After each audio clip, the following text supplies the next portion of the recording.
Yeah, absolutely. Thanks. It should have started recording automatically. I usually set it up like that, but it wasn't. So thanks for reminding me. Sure. It's recording now.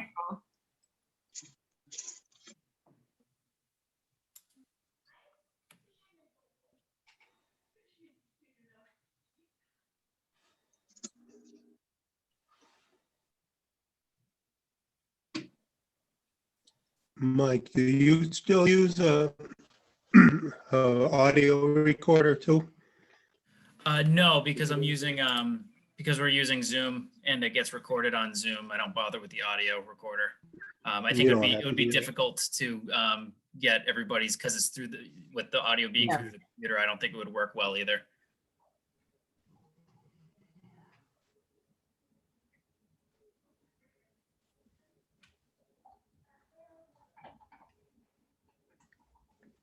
Mike, I see you sent out the worksheet that we Yeah. used last time. Now, I noticed that this one has the 5 questions, but you had shared with me another standards worksheet that has 3 questions specific to variance. Do we Oh, hold on a use, second. Let me. Yeah. do we always, is the default always the 5 question one, or there's a 3 question one you had given me before when I first came on last time? Maybe the 3 questions was for a special use permit. Let me see here. Does it say special use permit on it, or does it say variance? Proposed use, solar installation, Danielson Pike, was dated 17. This variance is specifically authorized by this ordinance, same type of format. This Okay. variance meets all the criteria set forth in section of the ordinance authorizing such a, it's very variance specific. And then granting a variance will not alter the general character of the surrounding area. Is it for a use variance and not a dimensional variance? That could be it. I think it might have said. If it had anything to do with the prior solar, our ordinance does not allow dimensional variance with a special use permit because we don't have a specific provision for that. So if that's the one that I'm thinking of, that was actually a use variance. Yeah, this was for Northwest Community Healthcare. It was a solar. Solar installation and Yeah. pole 191 and on Danielson Pike. Yeah, it was to Would put never the use line. this? So you don't think we would ever use that? We'd we use will- it for a use variance. Okay. Yeah. All right, but generally we stick with the 5 question standard form, right? For Or- dimensional Or variances. dimensional, yeah. Okay, gotcha. I understand now. Got it. There are different criteria with a dimensional variance. So then each specific case file will have a specific worksheet we'll focus on, right? Yes. Okay. If you want to get started, so we don't have a chair and the vice chair isn't here. So Joe, you're the secretary. You would be the next one up to open and kind of run the meeting until Manny signs on. I think you have a Alright. little bit of experience. Okay, I'll call the zoning board meeting for February 10th, 2021 to order at 6:40 PM. I'll have a roll call. Donna Carchia, Here. Jim Finnegan, Here. Robert Moreau, Yeah. John Hayter, Here. Joe Carey, secretary, I'm here. And Manny Lenars is not here at the time. Hopefully he'll be here a little later. And Zephyr. Who's Zephyr? Yeah. Okay, the next thing I'm gonna- Wait, you have. oh, Zephyr Inkpen, I'm sorry. That's all right. Here. I'm sorry. My screen gets smaller the more people that get on here. I know. I found if I put it rectangle, you can see everybody. Hmm. Otherwise, it drops it off. So we're gonna have a workshop tonight, and I guess Joanna's gonna present that to the board, and any questions and answers, and let us know procedures. We'll Yes. do that now. Yeah, all right. So we have a new board and usually we try to do a little workshop so that everybody has a basic understanding of what we're doing. the open meetings laws, and if anybody had any questions that you wanted to ask, it's nice to do it in this forum. So if other members had the same questions, everybody gets the same answer. So a list of the materials that everybody should have and be familiar with: the zoning ordinance, the zoning book. It's online, Muni code, but also if you wanted a hard copy, I believe that you could ask the town clerk, or Mike could arrange that you could get one and pick it up at town hall. The democratic rules of order are what we run our meetings by. I think that Mike would have sent everybody, except John, maybe because you were just added on, a PDF copy of the book. Yeah. So everybody should have that. Yeah, John, I'll be following up with you with all the necessary documents. I don't think I had sent that stuff along to you. I think the only thing I sent you was the open meeting law. Okay. So the next thing is the Open Meetings Act, which Mike will send you. If not, you can find it online. It's RIGL 4246-1. If you need a copy, just email me or Mike. We're happy to send it along. The zoning statutes may also come in handy, the Rhode Island General Laws, and that is Rhode Island General Law 4524-1. Again, the relevant provisions will be given to you before a meeting, but if you ever were curious to look at the statute in its entirety, RIGL, Google it. All of our general laws are right online, and that website is very user-friendly. If you need any help, you have any questions, shoot me an email. I'm happy to help. Last thing that you should be familiar with is the Code of Ethics. So you, as an appointed member to the board, you are all subject to the Code of Ethics. That is also a Rhode Island statute. It's 3614-1 at sec, so meaning there's a number of sections. But again, we can send that to you, or you can find that online. So I'll kind of go through the highlights of each right now. So as far as the zoning book, Section 3861 through 3867 really describes for you the powers and the duties of the zoning board. So you might want to take a look at that and be familiar. But typically you are going to hear applications for variances, whether they're dimensional or use variances, special use permits. That's going to be our basic. Every now and then you are also the zoning board of review. So you will hear appeals from the zoning official. So if the zoning official issued somebody a notice of violation saying that they were in violation of a particular zoning ordinance, and that property owner did not think that they were in violation, they can file an appeal. The first appeal goes to your board. We also may hear appeals from decisions of the planning board. It's rare, but it does happen. So if the planning board denied somebody a master plan, something along those lines, they do have a right to appeal to your board. Zoning board decisions, any decision that this board makes is appealable to the Superior Court. So it is very important for us to make a clear record. That's why we always have a stenographer at these meetings. But in order for us to, and essentially in order for me to defend your decision, I need findings of fact. So I know at the last meeting, we kind of had tediously gone through, please tell me why you're voting in favor.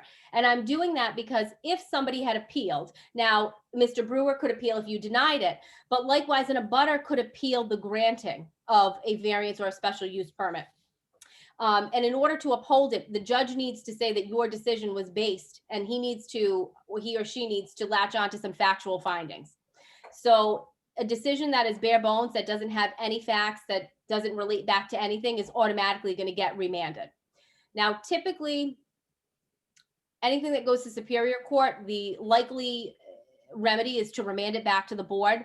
However, there are certain statutes, specifically with respect to cell phone towers, remand is not the only remedy. The judge in federal court can decide to grant a permit. So we've run into this problem before where the zoning board had denied something. They were advised that it would simply be a remand, and we got to court and it was not a remand. So I will let you know if anybody has a question about what's going on. You can always ask.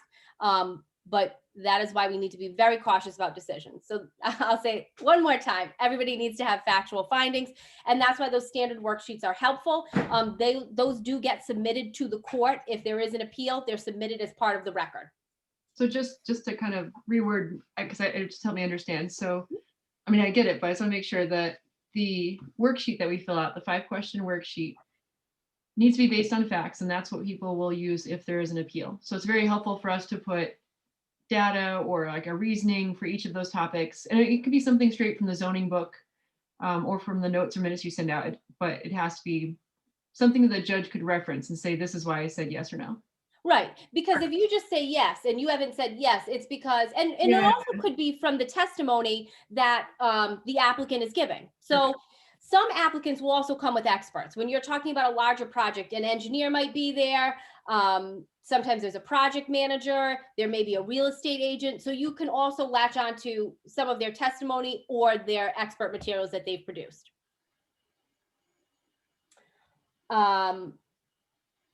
In order to open a zoning board meeting, you need to have 5 members present. So we've run into this problem before. It's now nice that we have alternates, but if there are not 5 people available, we cannot even open a meeting. In order to approve an application, you have to have 4 people approve it. If there are only 3 people approving, it fails. If you have an appeal, it only needs to be a 3-2 vote. You just need a simple majority. You don't need the super majority. So that's one difference there. If we do have an appeal, we can affirm, we can reverse, and we are also allowed to modify. So let's say the zoning official had said there was a notice of violation and implemented a large fine. You could uphold his finding of violation, but you could modify the fine. So that's your authority there with appeals. We don't get many, and if we do, we can kind of go over that again. So as far as the running of the meeting, we follow the democratic rules of order, which is a little less stringent, a little more relaxed than Robert's rules of order, which some people may or may not be familiar with. The chair, so some of the basics are the chair would never make a motion. Typically the vice chair or secretary, the same person makes the motion, somebody seconds it. In order to actually have discussion on any item, there needs to be a motion, there needs to be a second. If there's no second, can't talk about it, just fails. The one thing that I think gets everybody is that with the democratic rules of order, all motions need to be made in the affirmative. So even if you don't like something and you want to talk about it, you still need to say, I make a motion to approve. So that kind of aggravates people and confuses people. But just because your motion is made in the affirmative by no means means that you're supporting it, means that you're going to vote for it. It's just how, that's what the town council decided to use. So that's what we use. If you want to amend a motion, you can allow the person to make their main motion second it. You can move to amend that motion during discussion if you'd like. A motion to adjourn doesn't need to be seconded. And you can read the rules of democratic order talks about points of order, when you can make a motion to adjourn if you wanted to get more in depth, but those are pretty much the basics. And usually we don't run into any other issues. Open Meetings Act. So we are subject to the Open Meetings Act, and it's very important that we do not violate it. The town, we've had some issues with open meetings violations before. So the open meetings law says that all meetings need to be posted at least 48 hours in advance. Mike handles that. The agendas are posted. But what constitutes a meeting is really what is going to be of concern to you guys. And that would be a quorum of the board talking about a specific item. And it doesn't need to be at a formal meeting, but if 3 people, so your board is 5 members, although you have 2 alternates, they're alternates. They don't make up the board. You can't count them for what means a quorum. So if there are 3 of you guys talking, I'm sorry about that. If there are 3 of you, sorry, there are 3 of you guys talking, that's a quorum. That is an open meeting violation. But here's what gets a little bit tricky. There's something called a rolling quorum. And so let's say that 2 people start talking about a specific agenda item. The meeting's coming up, variances coming up. You guys are, want to talk about some of the materials. So let's say that 2 of you are chatting. Well, you can't figure out what the appropriate answer to a question is. And so let's say Donna and Bob are talking, and Donna and Bob, and they say, oh, well, I'm not sure about the question. So then Donna calls Zephyr and talks to Zephyr about the conversation that she had with Bob. That's a rolling quorum, and that is a direct violation of the Open Meetings Act. So that's where it gets a little bit tricky. So we would discourage perhaps talking about agenda, really talking about anything that's an agenda item or may come before you outside of a meeting. If you have a question, by all means, please ask me, please ask Mike. And if you're going to talk to one other board member, please be very, very, very cautious about it. The other thing that you might want to be careful about is hitting reply all. Although Mike is pretty good about BCCing everybody, so you don't get into that. But some people run into problems where there's an email that goes on about like a scheduling or something that is non-substantive, and then somebody replies all with a substantive question, and then you get into that chain. That although that's kind of an innocent act, still is deemed an open meetings violation, still can be fined or just cited for it.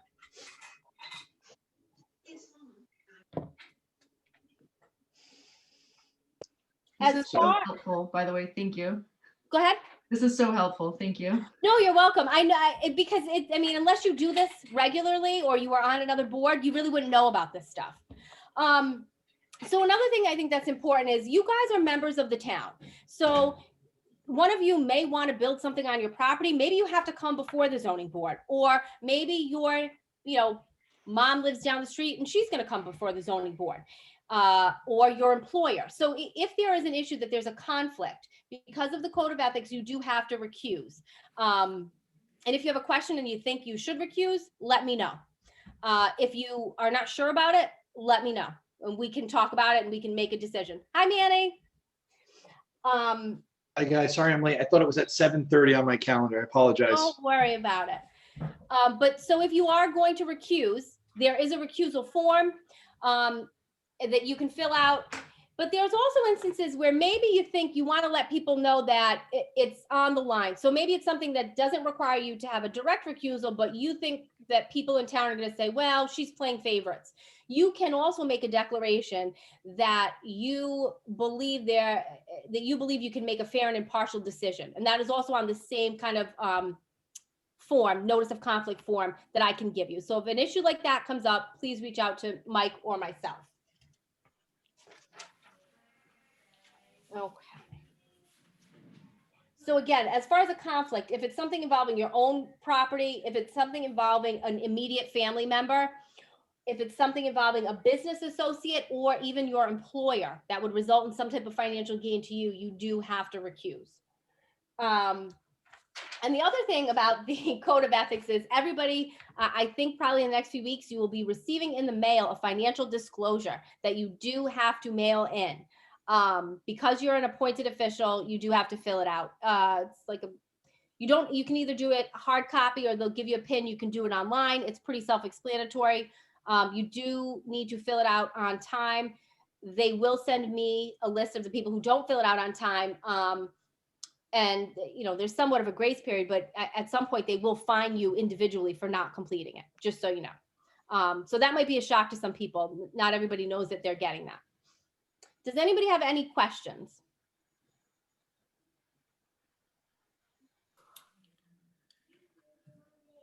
Joe, and I want to go back to the quorums and the what's necessary for conducting a hearing, because we skimmed over it pretty quickly. I just want people to make sure we need 5 people to have open a meeting, but we also need to have 5 members present just to hear an application, correct? So you need 4 affirmative votes to pass a variance or a special use permit, but we need to have 5 people present to Right. vote. You can't even open the meeting unless 5 people are there. And then in order to hold, all 5 people need to remain. And you can't vote on something unless you've heard it from the beginning, which is Correct. why we had to restart last time. Yes. Yeah. So it's very nice to have alternates attend every meeting, but alternates may not vote on everything. So it's very nice to have them attend every meeting, because let's say, we have all 7 people here and then it continues and the next meeting, 1 alternate and 1 regular member are not around. Well, okay. So at least, we have our second alternate there. Because then, there are certain things that are on timelines. So we don't want to run into, and it's not tonight's application, but we'd let you know also if there is a time frame issue. But yes, in order to vote, you need to be present at every meeting. Full members will be the ones who are actually voting. The only time an alternate votes is if a full member is not in attendance. Or recused. We can't do proxy votes, right? No. Okay. Not at this point.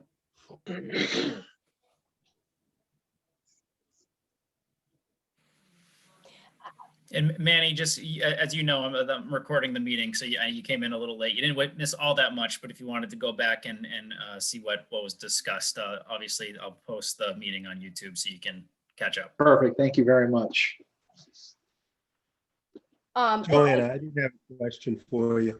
Yes. When you have a recusal, Mhm. now that member, if there is an application that affects their property or something, are they allowed to participate as a butter That's a great in the point. meeting? So what would happen is you would recuse, and because although you're a board member, this is still your home, you're still your property, and you have a vested interest as a member of the public. So you would need to clarify that I'm recusing, I'm not here at a board as a board member, I'm here in my individual capacity as a private citizen, and then you can talk about that application. And that would be the same if you went to any other meeting. So if there's a planning board meeting and you have an interest in something that's on, or town council meeting, you have an interest in something that's on that is your personal interest, you just say, and it's nice to make note, I'm a member of the planning board, I'm a member of the zoning board, I am here as a private citizen to give this opinion. That helps also just to clarify that you're not speaking on behalf of on the behalf board. of the board. I would caution about giving opinions about things that may come before. I mean, your board is different, but with the planning board, things that may be coming before them, and because then although they're talking in their individual capacity, they're going to be called on to make a decision in their board member capacity. So that's where I would kind of caution you. If, like, let's say the town council for some reason was having a discussion on an application that was going to come before you, I would caution you about talking about that. But that honestly in this board's is not really likely. Typically, that's because you wouldn't want to show predisposition or bias.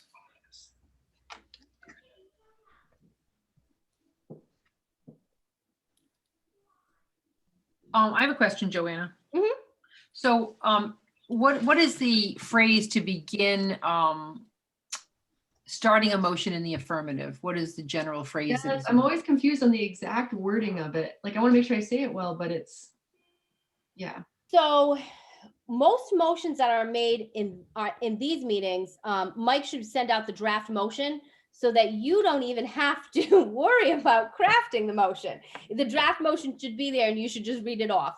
If it's not an application, it should be, I make a motion to approve X, Y, and Z. Which I think I sent out the draft motion ahead of this, so you should all have a copy of that. But yes, typically on applications, Mike will be providing you a draft motion so that all the specific information is included. Let's say that there was an appeal before you. You would say, I make a motion to affirm Mr. Lycan's notice of violation, even though you may want to overturn it.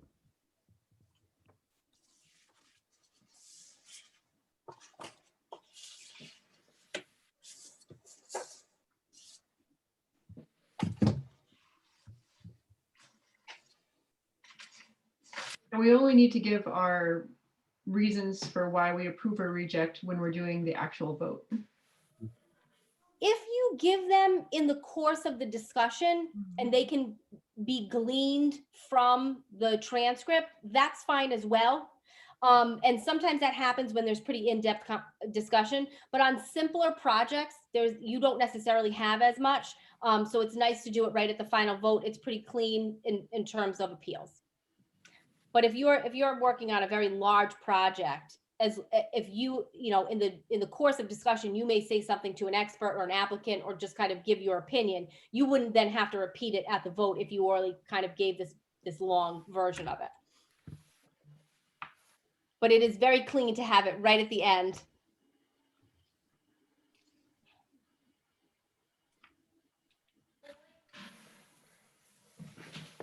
All right. Anything else? Are we caught up on this?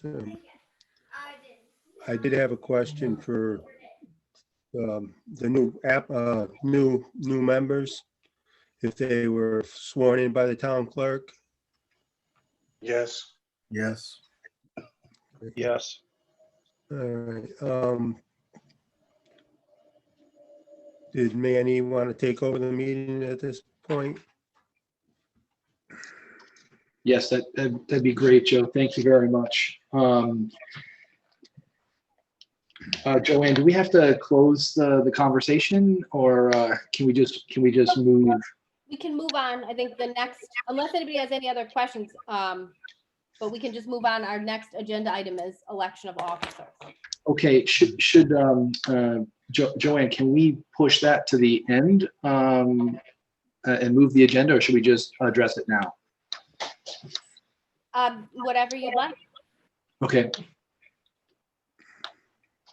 Would anybody like to make a motion on our election of officers? I'm not sure exactly how to do that, Joanne. So we need a nomination. Well, I guess, is anybody interested? We need a nomination for chair. Sometimes you might want to ask if anybody's interested in being the chair. You can nominate yourself or you can nominate somebody else. Okay. I'll make a nomination for Manny Linares as chair. Is there a second? I second that motion. That was Zephyr. Yep.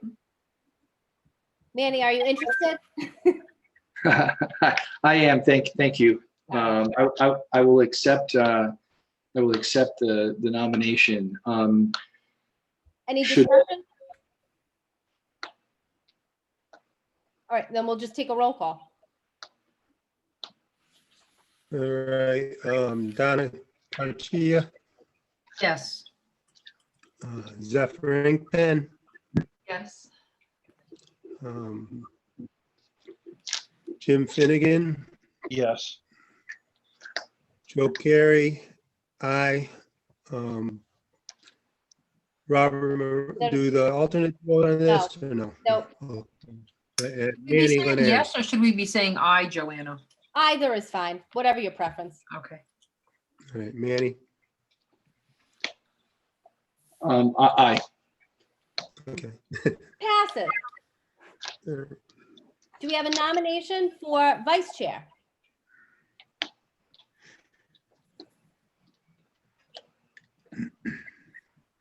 Don't be shy. Is anyone interested in vice chair? I'd be interested. Okay. I'd like to nominate Joe Carey as vice chair. I second this.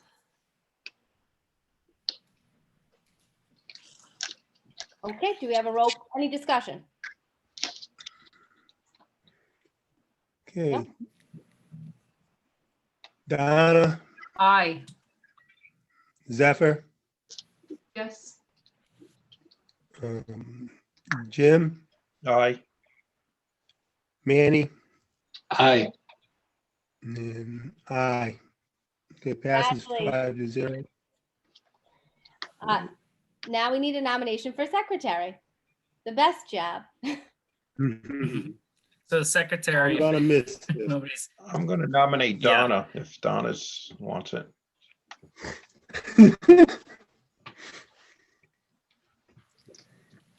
I Donna, I second. can help you out with minutes. Yeah, I'll need some help, Mike. Yeah, I'll work with you on minutes going forward. Okay. Just take like notes throughout the meeting and then you piece them together later. And then the meetings are recorded now anyway, so we can go back and fill in when necessary. All right. So sorry, go ahead. The vote. All right. Was there discussion at all or no? I need. You accepted it, right, Donna? Someone to second it, right? Yes, I Joe seconded. So All right. discussion, can we do roll call? Yeah. Manny, Aye. Jim, Aye. Zephyr, aye, and Donna, Aye. okay. Congratulations, everyone. Congratulations. Congratulations. Yeah, thank you all, and congratulations on the new officers. Much appreciated. So now who is responsible to update the town council, the board site that goes to the town clerk? The clerk does. Okay. So, but I mean, they've been asking me who the officers are for a while. Okay. And I said, I let them know after tonight, so.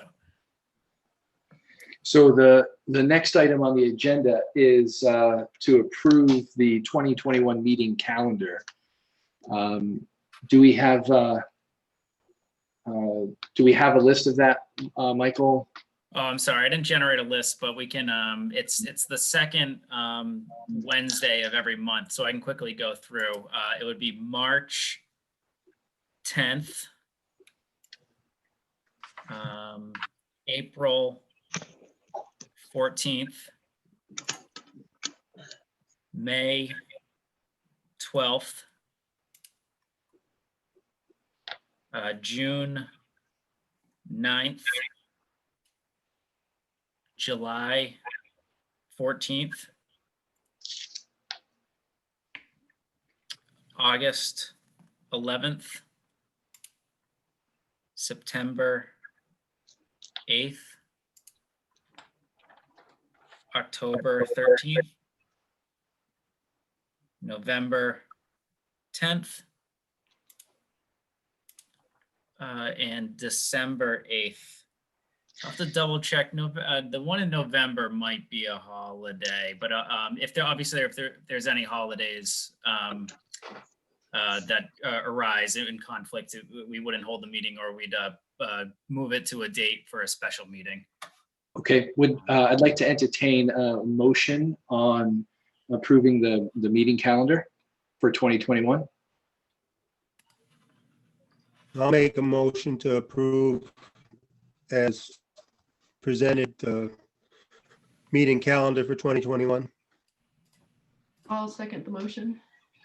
And would it be possible to send out those dates? I just want to make sure I add them in my work calendar so I don't schedule a late call with the Hong Kong office. I'll do that. I'll write myself a note to do that Tuesday morning. Be awesome. Thank you. I realized halfway through when you're telling the dates, I was like, oh shoot, I should have written them down.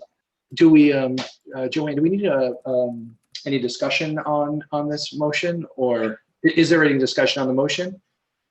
If not, Joe, could we hear a roll call? Just let Zephyr know that, it's just the second Wednesday of every month is the zoning board meeting, so I think there's a town. that's an easy way to remember it. That we, Excuse me? I think there's it's on the town website. I think there's a calendar too, Mike, that you can, I can That's try. awesome. I know I have it somewhere. Mhm. No, I don't think, unless there's anything else, Manny, I think we're good to go. Okay, Joe, could we have a roll call on the, Oh, Donna's turn. It's done. sorry, Donna's in now. Donna, could we have a roll call? I think I'd like to make a motion for Joe to finish as secretary at this meeting. And I would pick it up next time. Can we do that? Is there any- I'll do the roll calls for tonight. I can do it if you want. It's not a big deal. I I am was taking a lot taking of notes. notes, but just because, Needed anyway. So.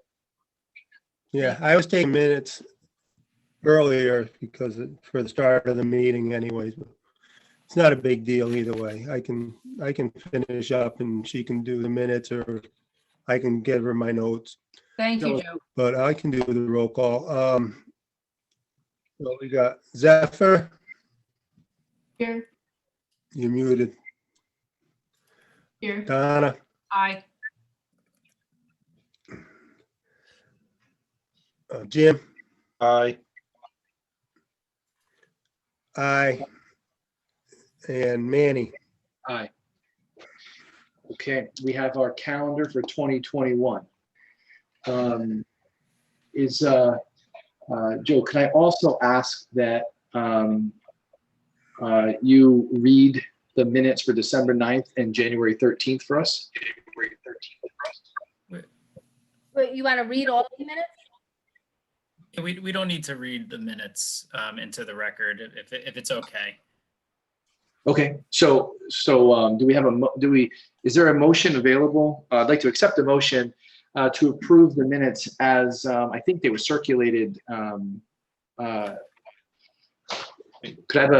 like to entertain a motion to approve the minutes as circulated. Okay, so I'd like to make a motion to accept the minutes from December 9th, 2020 and January 13th, 2021. Great, thank you.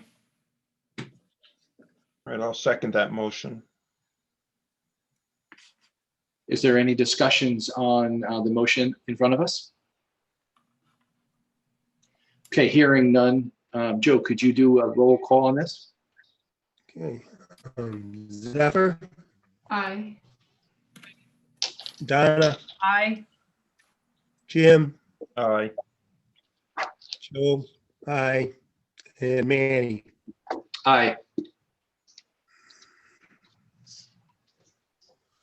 Okay, so our minutes have passed. Do we have Mr. Brewer with us? He's on. Peter, if he, there he is. I'm here. Okay, I believe we could have you sworn in by our court reporter. Go. Please raise your right hand.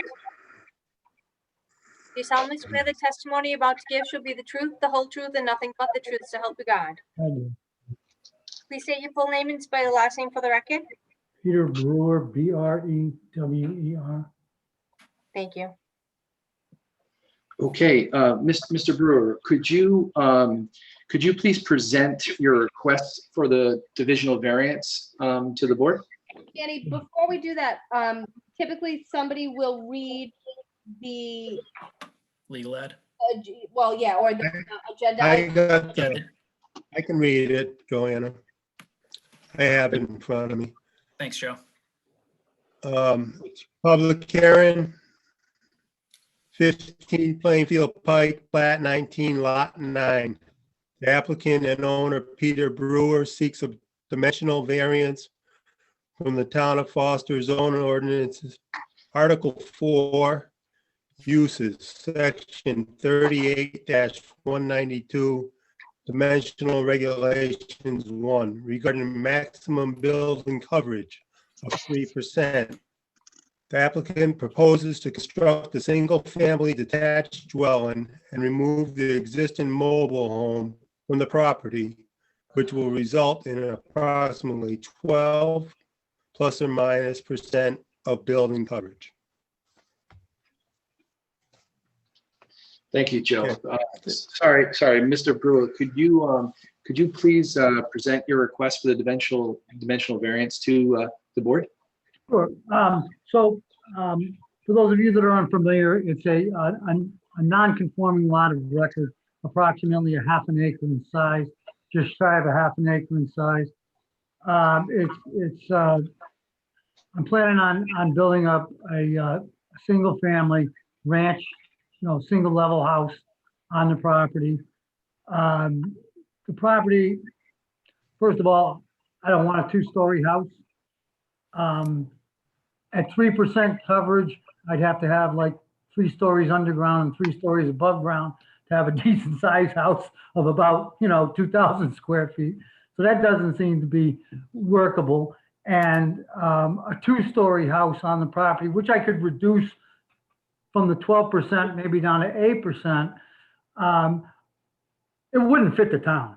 For those of you that are not familiar with the property, it's on Route 14 and it's in a hole, kind of diagonally across from the salt barn on Route 14. All of the homes in that area on that street are older homes, most from the turn of the last century. They're small in size. From that, they're not a big 2-story colonial, but a 2-story colonial would put the bedroom windows right at the street level. That would look ridiculous. And then the roof would then be what you'd see. Rather than when you pass the house, you see this nice little ranch nestled in this nice little hole down on the side of the road. So from that perspective, that's why I want to go with a ranch style house of approximately, I think it's 1,900 square feet in a two-car garage, two-car attached garage. Presently, for those of you that aren't familiar with the property, there's 8 outbuildings on the property and then my mobile home, all of which in previous applications with the town to build on this property have been agreed to be removed. So it would just end up being the ranch style house with the attached two-car garage. And it would be approximately, give or take, 12% lot coverage. Manny, if I could jump in quick. Please. Thanks. I just confirming all fees paid, application fee, all that stuff. Green cards received, notices of went out, and it was advertised appropriately. This was originally advertised for the January 13th meeting. Obviously, we ran out of time there. The hearing was never open, so it was pushed to this meeting tonight. So that's why we're opening the hearing tonight. Mr. Brewer is correct. It is a substandard lot of record. I did prepared a memo. It's, it's residential, agricultural, residentially zoned. I ran a query of all the undersized lots in town. It was something in the order of like 200 lots in town that are half an acre under. Now there's a lot, there's wiggle room with that number. Obviously there's historical cemeteries and things like that that are in town that don't have buildings on them. Obviously they're used for a different reason, but gets captured in the theory. So just for a quick reference of what you're looking at, Mr. Brewer was approved for the rear yard and side yard variance board's previous hearing. So that was a separate application that was that is pursuant to pretty much the same, not the same application obviously, but it's the same project. And this is a different request for variance. So that's what you're hearing tonight. I think that's about it. There was an approved OWTS plan that was that I believe a discussion last time that it just needs to be updated and through DEM, but that was submitted and prepared, and you have a copy of that at your disposal as well. So I'll just leave it at that. Okay. So Joanne, I believe I am going to ask for abutters in favor to have a chance to speak. Oh, we didn't open the public hearing yet because you have to read those, that little public hearing rules. But let me, before you do that, I'd just like to ask Mr. Brewer a couple of questions just to clarify the record. Is that? Please. Mr. Brewer, is it your testimony that it's not feasible to build any other style of house on this lot that would result in less lot coverage? Correct. Okay. Is it your testimony that if you're not able to build this house, that you really have no other use for this land? That's correct. That you'd not be able to do anything else feasible with it, is that right? That's correct. Without going back to the zoning and say, ask for commercial use or some other use. But yes, for residential, which is what the zoning is my only option. And to put on the record, I know we talked about it last time, there's a mobile home on there that's grandfathered in.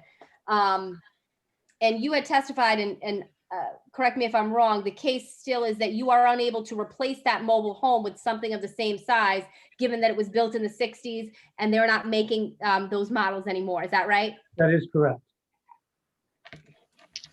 And I believe even if it was to be a mobile home, that's no longer in zoning ordinance, right? In holding with it. So they're no longer allowed, but if he wanted to replace that mobile home, it would have to be the same exact size and footprint, which is basically impossible because they're not, they're not just building things the same. Man, if you want to open the public hearing now. Yes, so I'd like to open the public hearing. And Joanne, I believe you're requesting me to read the hearing procedure. Please. You bet. Okay, I'm gonna do that now. So the zoning board review hearing procedures. Step 1, any person who wishes to speak will sign in with his or her name and address and will be placed under oath. All questions and statements must be addressed to the board. There will be no crosstalk in the audience. Once the application is read, the chair will hear from the applicant first. It is the applicant's burden to present evidence supporting his or her request. The presentation must be clear and to the point. After the applicant has completed his or her presentation, any abutters in favor of the application will have a reasonable time to speak. After all abutters in favor of the application have spoken, any abutters opposed to the application will have a reasonable time to speak. After all abutters have spoken, any other interested members of the audience may, at the discretion of the chair, speak for no more than 5 minutes. No person shall speak twice until all interested parties have spoken. Once the testimony is heard, the board will recess in place for discussion. No further testimony will be taken from the floor once the board is in recess. The board will then come out of recess. The chair will accept any motion, and it is the board's procedure that each motion must be in the affirmative. This does not imply an acceptance of the application. 5 active members shall be necessary to conduct a hearing and vote. A vote of 4 to 1 is necessary to carry any motion except an appeal. An appeal requires a vote of 3 to 2. Whether approved or denied, the board's decision will be finalized within 15 days and shall be recorded and filed within 30 working days from the date of the decision was rendered. The decision will be mailed to the applicant and the zoning enforcement officer. No building permit can be issued before the decision is finalized and recorded. If your hearing is denied, you have the right to appeal to Superior Court within 20 days after such decision is recorded. The board reserves the right to postpone a decision until the next regularly scheduled meeting on any hearing. Manny, before you call for abutters, did you want to mark the application as Exhibit 1? Yes, let's mark the application as Exhibit 1. And then I guess call for abutters in favor and so on. Okay, are there any abutters in favor of the application? Are there any abutters in favor of the application? Are there any abutters in favor of the application? Okay, hearing none. Are there any abutters opposed to the application? Are there any abutters opposed to the application? Are there any abutters opposed to the application? Okay, hearing none. Are there any interested members of the audience wishing to speak on the topic? Are there any interested members of the meeting that would like to speak on the topic? Are there any interested members of the audience willing to speak on the topic? Okay, hearing none. I believe we can go into recess, Joanne? Yes, and to discuss. Okay, so Donna, we're gonna move into recess now. Just to put it in your notes. I think Joe is doing that today, and I'm going to pick it up next time. Is that right, Joe? Okay, Joanne, do we need to have a roll call on moving to recess? No, but you're gonna formally close the public hearing, is that right? Oh, yes. Okay, so we're going to, and we should do that prior to the recess. I'd like to close the public hearing and move to recess. Okay, so now you guys can discuss.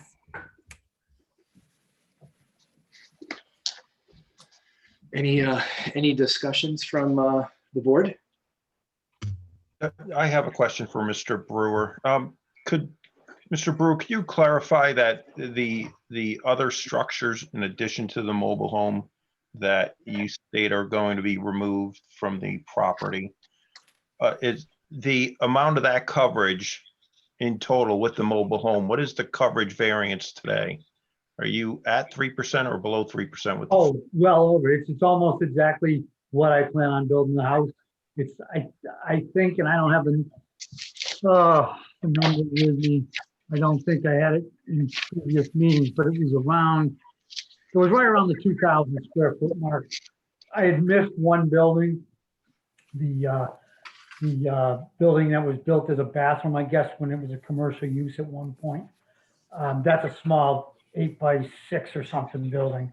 But at any rate, all the buildings, including the mobile home, is right around 2,100 square feet, give or take, a percent or two. And I believe, excuse me, I can't talk very much, very loud, very long. Let me just do the math real quick on this sheet. You bear with Yeah, me. what I'm just trying to confirm as you're doing the math is that the totality of the coverage today, including all structures, is X. And the totality of the single structure of the new house is Y. What is that actual variance? I mean, in other words, what I'm essentially looking for is that you're simply not just including at your disadvantage just the mobile home. In other words, you're really, what is your total actual when you sweep the property of the current other structures and the mobile home? You'll be left with just a single structure, a single Yeah, wood structure with 2-car garage Correct. with the 12% lot coverage. coverage of the Correct. total property. Correct, Okay. correct. So the house is 2,000 square feet. The 2-car garage is just under 500 square feet. That's what I'm proposing to put on the lot as the only building. That's a 1-story house with a connected garage. The existing 8 outbuildings and mobile home, well, the mobile home also has an addition. So that total lot coverage is 2,100 square feet. So there's approximately the size of the garage would be the increase in lot coverage from where it is today. Okay. Understood. So in doing that, then one of the questions we had during the last discussion was the septic system being put in. Is that a condition of building that you're putting in a new septic system to get approval for the house? Yes, that'll have to be done. It had to be done even if I went with the mobile home, I had to get a new septic system. The difference is this one's probably going to be an entirely new design, whereas with the mobile home, I applied for what's called a repair, where you upgrade the existing system to an approved system. The perks and everything came out fine. My engineer doesn't foresee any issues with the positioning of the house's position to accommodate the septic system. The only difference is it's a technicality. It's the same exact system, but it's got to be put in as a new system rather than a repair system. So then, saying that, then I guess my simple question is, I've been looking at some of the materials.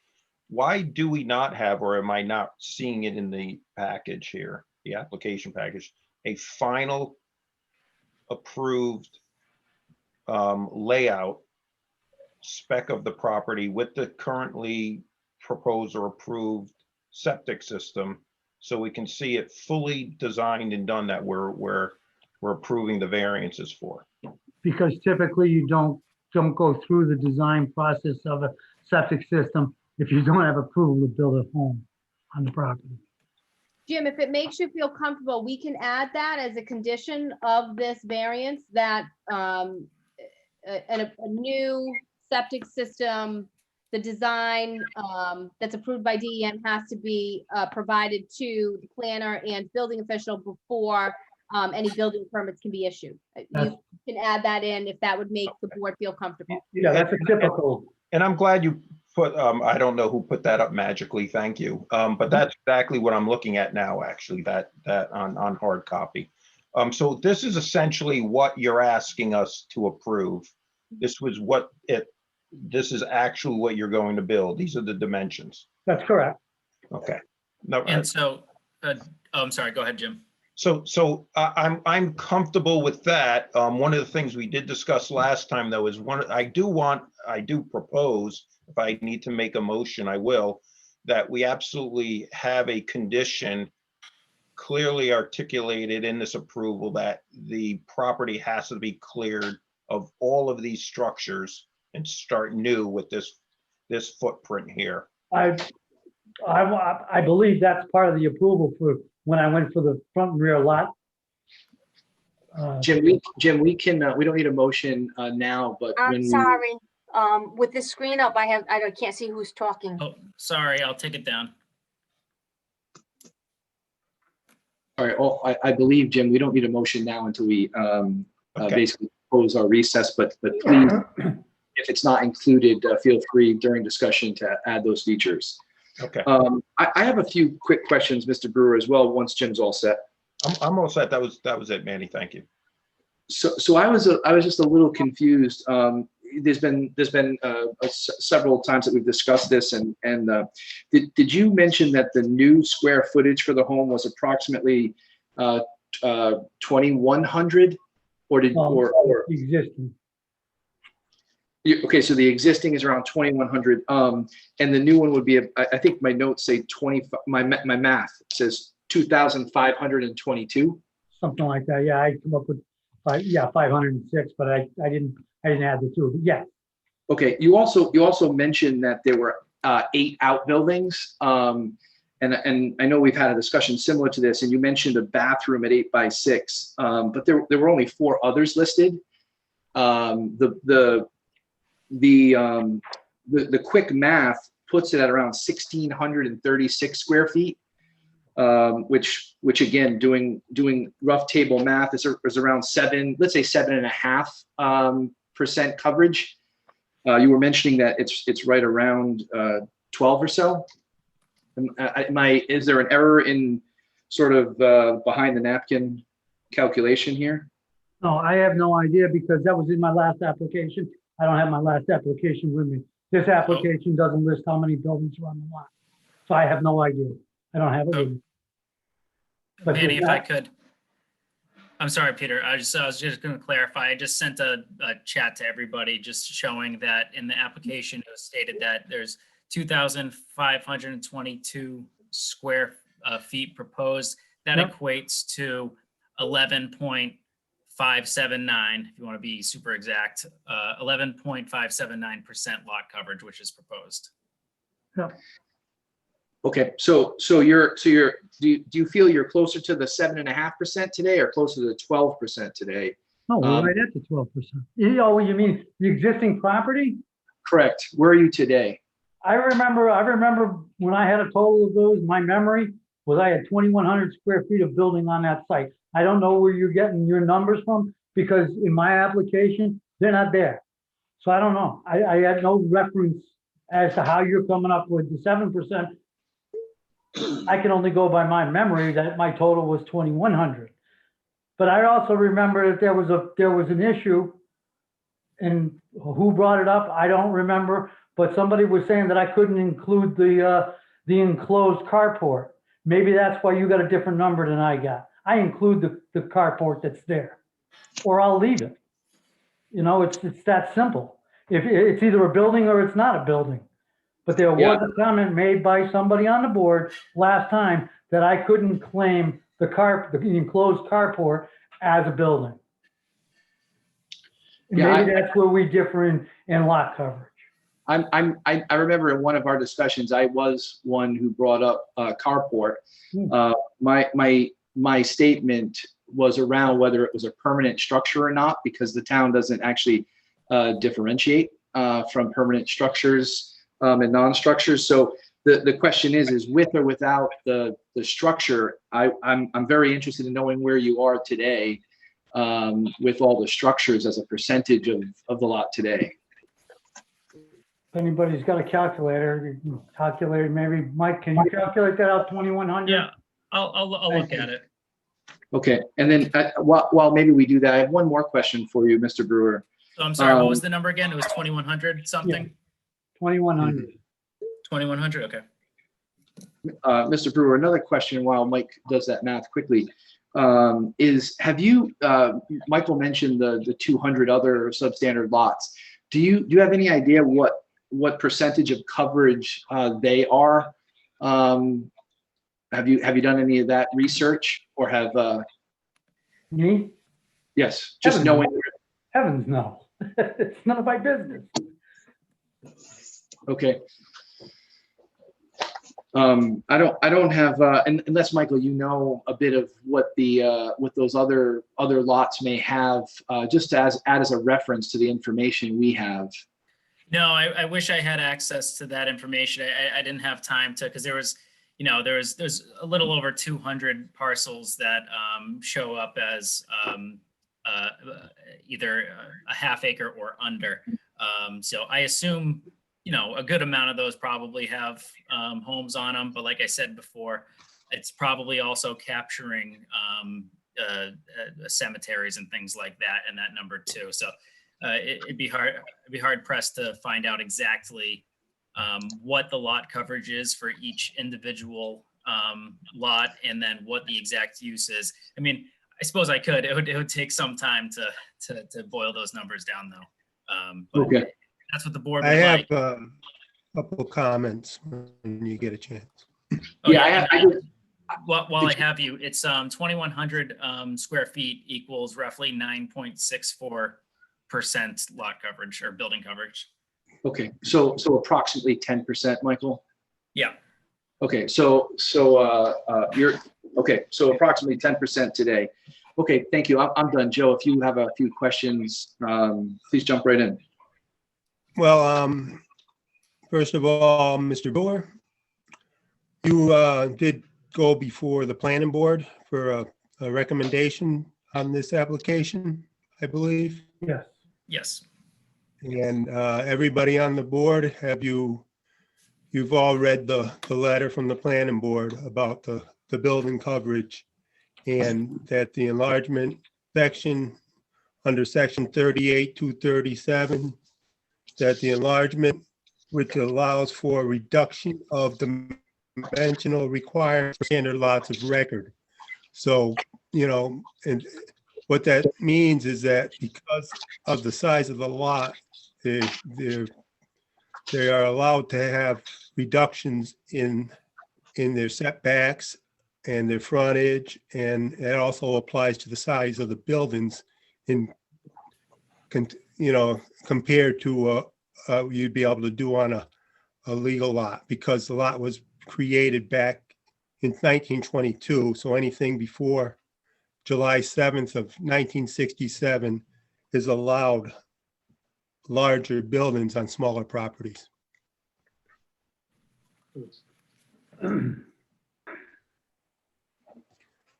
So yeah, that That was was to summarize, Joe. Yeah, it was the planning board's, I guess, recommendation that because of that section that you mentioned, because there's allowances for reduction, that they felt as though that would extend to building coverage in this case to help inform your decision as the zoning board. So, Joanne, I have a question for you. Is that possible? I found that really interesting too. In that section, I don't want to missay it, section 38-237 enlargements, it specifically calls out dimensional, I guess, requirements for front, side, and rear yard depth and height. And then it calls out 38-192. It does omit the specifics for lot coverage in that. So do we I guess feel the intent of the comment from the other board that it should be included, or and then B is does the purview of that section specifically allow us to include a discussion around the lot coverage?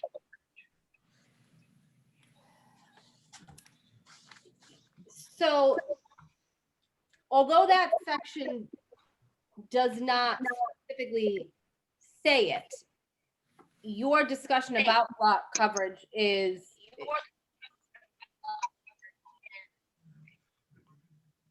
I hear, somebody has some feedback, so there's like an echo, I'm sorry. I don't know that you don't need to make your decision under that section. You are able to do it as a direct dimensional variance. There is case law and discussion, just in general on substandard lots of record and indications that these are very old cases, but much older cases that the Superior Court has in fact kind of approved that yes, these other restrictions need to be lessened because they weren't intended for lots of this size. And if you think about the factors when you're going over granting a dimensional variance, you're granting it due to the unique characteristics of the land, specifically it being a substandard lot of record. And did the owner do anything to create that factor? And also what would he be left with for a use? So that's also a very important thing to do. If you did not allow, in this specific case, if you didn't allow him to build this home, what would he be left? Would he be able to build any other home on the property? Is there any other type of structure that would be appropriate to be built on that property? So I don't think you need to make your decision. And specifically because that enlargement doesn't reference lot size, you don't need to lean on it. I think that the planning board wanted to say, hey, listen, we've already envisioned it. We think the spirit of it is this, but you don't need to include it in your finding. Okay, great. Thank you. Any more? Thank you, Joanna. Any more discussions? Well, I guess my only concern is, it seems that why I'm focused so much on these outside of the mobile home footprint and that it can't be replaced is that we've over time on this substandard lot have seen structures built, added in, and then even a special permit, a use permit for a shop. And then we're up to 2,100 square feet with a variance over. Then now we're going even bigger on that variance to increase it further. We keep adding more to this. So what I'm just getting at is the original intent of the footprint. We can't replace the mobile home today based on its structure to get an exact replacement. But what we've had over time is slowly adding to the variance of the dimensions here with these different outer structures. And then we're getting an application to go bigger now. Jim, I don't think that he has a variance for what's on that property right now. I believe that the structures that are on that property, except for the carport, were already like kind of grandfathered in. The carport, I think, was built as part of that special use permit for the commercial use, but he does not have a variance for what's on the property right now. If that makes sense. Okay, so to be clear then, is the original structure of what the focus of this is the mobile home. The mobile home, over time, what is there currently are 4 or 5 other structures that were all built at the same time, or they have been built from the 60s through today.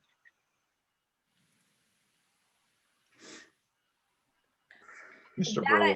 I don't know. I don't know. They were all there when I purchased the property. I have no idea when any of them were built. And you purchased the property when? 2 years ago. Okay. Is this property occupied today? Yep. By whom? There's some there sometimes. I'm not there right now. I'm using it every day. Is this property for you to occupy? I may. That's not a relative question, I don't believe, but. Yeah. Well, the reason I'm asking, sir, is I'm just reading one of the requirements is that the structure is the structure going to be more valuable after the relief is granted? And is it more profitable? And are we given this relief just so you can essentially build a new house on this property with possibly no intent to live in it, except to resell it as a spec house. I don't believe that has anything to do with the application process. Well, I'm just going by the granting. The use may be more profitable, or that the structure may be more valuable after the relief is granted shall not be grounds for the relief. That's correct. I'm not asking for that to be a ground of the release. No. That is a finding that the board needs to make. Right, correct. Yeah. What I'm getting at, sir, is what I'm finding is this property was bought. There's the reason of not replacing the mobile home is very appropriate. There are other structures on the property. What I'm getting at is we're focused on the footprint of the mobile home, which is X. Then we have 4 or 5 other structures which are being included as part of that coverage. And now we're being asked to go over and above that for more variance to build a larger house with a 2-car garage, and for a total variance for a piece of property that essentially, my understanding is likely just a spec house to be sold for a profit. That's my opinion. Well, let me just clarify one part of it. I never indicated anything about any buildings on that property. That was a request that came from the board for me to go out and measure and count those buildings and tell the board how big they were. That was never a part of my application. It's not part of my application now. Mr. Brewer, did you go and get those sizes? I believe it was you, sir, that asked me. I'm sorry. What was Could it? everyone mute themselves if they're not talking? There's like a TV going on in the background or some kind of noise. I do hear it as well, sorry. Mr. Brewer, I did ask in a previous meeting that does not involve this one directly, but I did ask if you had these calculations again tonight, and I think your response was you don't have them. I think that they're very valuable in making the decision to understand if you're at 9 or 10% now, or the request is 12. And that's just, again, I would find that very valuable, and I'd like to see that still being provided to us. What I would say is, for the board, I'd like to take an opportunity, Joanne, if it's okay, to read to the board the standards worksheet quickly again, and understand, just for the board, I'm not sure if I'm going to use the correct terms, so Michael, maybe you can help me here, but the sample, the draft motion, being in the affirmative, doesn't have to be read and submitted as is. It could be modified to your wishes, meaning, Jim, you could include pieces of the request as you see fit, and modify it if you're the one who makes the motion. I'd like to read the standards worksheet really quickly, if you don't mind, to the board. So number 1 in the standards worksheet is just a quick pause. Understand that we should be making our decisions based on these 5 criteria, not personal feelings or opinions. These are our 5 basis points, as I understand it, and we should be referencing these as we do so.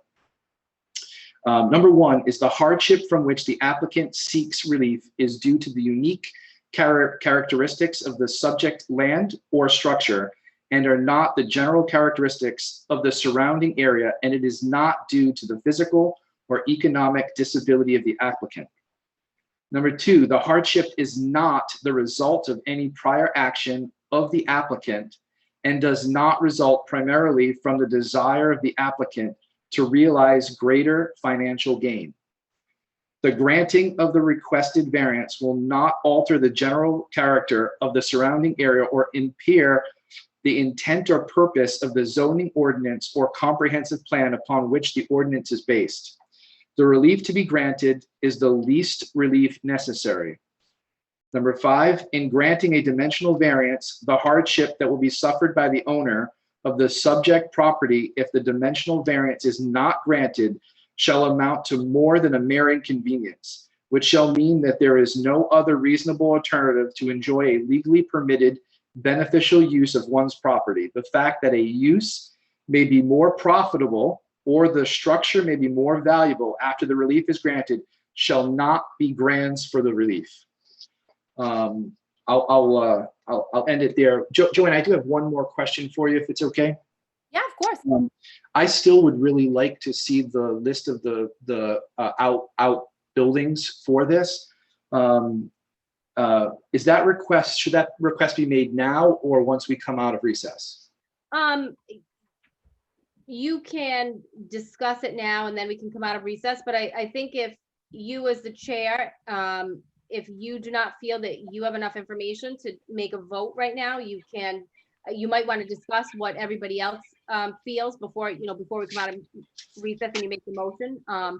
But you do have the right to indicate that you don't feel that you have enough and you'd ask the applicant to return. If the applicant does not want to, the vote may, typically it's in somebody's favor to request. If you don't feel that you can make an affirmative decision or something along those lines. Okay, so I would ask the body, the board, do you feel that you have enough information on to make a motion when we come out of recess?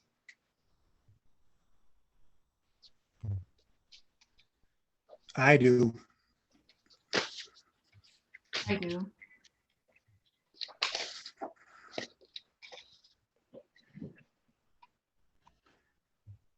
Is there any other? So, I mean, I think we hear that we do have enough information to make a decision and a motion on this property.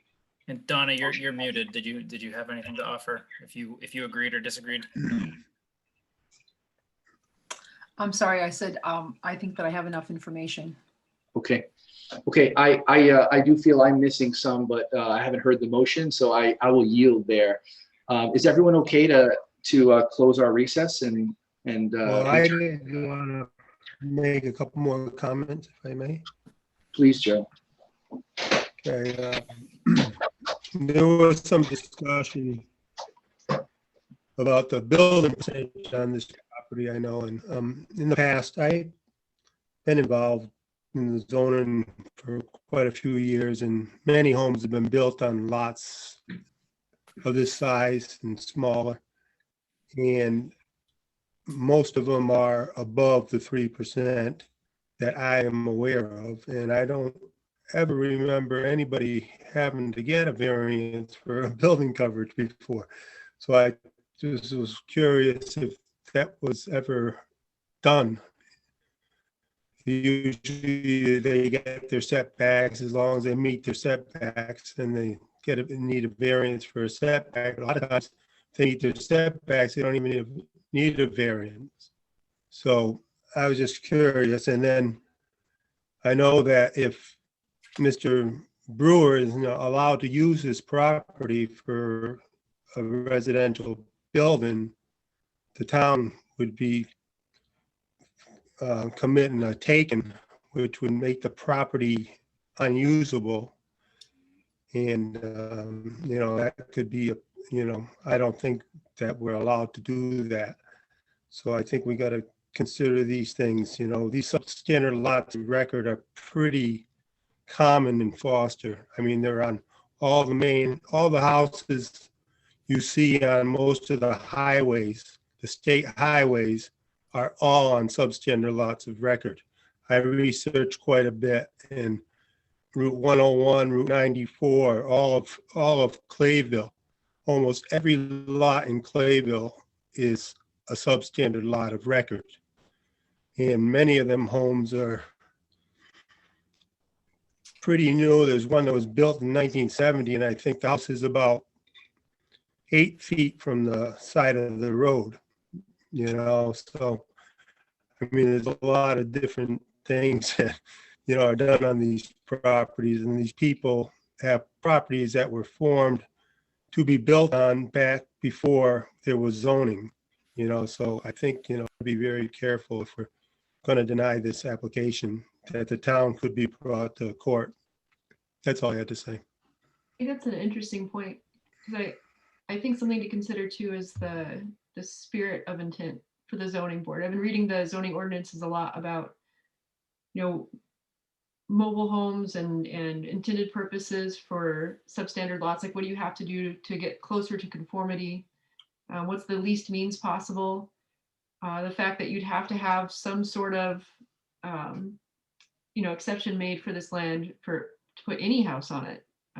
It's just interesting. I think it's a good point, Joe, of what's the intent and purpose of the zoning regulations? Yeah, I think, Joe, I'd like to understand better, but I won't hold it up for this, is to state that there's, no other use for the property is the one that has me concerned. Probably similar to Jim, is that this is a square footage discussion, and your comment about less square footage doesn't necessarily mean that the property can't be used for a residential home. So I'm not gonna suggest that the town is liable for reducing it from 12% coverage to 10% coverage. I still think there's a use there, but I hear the intent of what you're saying. Anyone else have anything else to say before we close our recess? Okay, I'd like to. Joanne, are we moving back to, do we just close our recess and then I can entertain a motion? Okay, so I'd like to close our recess and I'd like to entertain a motion.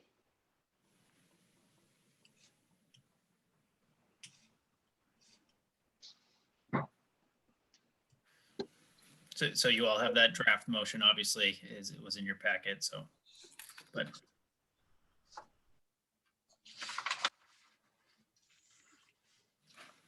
I can make a motion. I just have to get it on my phone because I don't have any paper copies. So give me 2 seconds.